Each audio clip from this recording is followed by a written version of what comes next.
अखिल भारतीय विद्यार्थी परिषद नुआपड़ा जिला शाखा एवं उत्कल विपन्न सहायता समितिर सेवा सहायता कार्य नुआपड़ा विज्ञापित परिषद स्थित महुआबटा गाँव 10म श्रेणी छात्र एवं युक्त 2 रे अध्ययन करने थिबा नवागत छात्र छात्री मागणारे बंटन कले शिक्षा किट रे आवश्यक पाठ्यपुस्तक खाता कलम सहित मास्क सैनिटाइजर साबुन महजूद।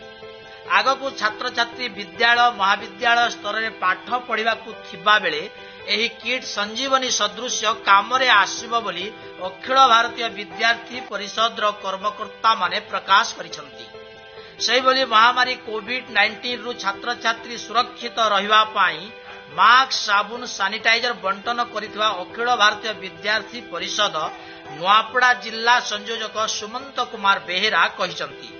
एही सेवा सहायता कार्य मार्गदर्शक शिवाजी पंडा मनोज कुमार रणा विभूति माझी पंकज कुमार बाग संपूर्ण सहयोग करिसंती।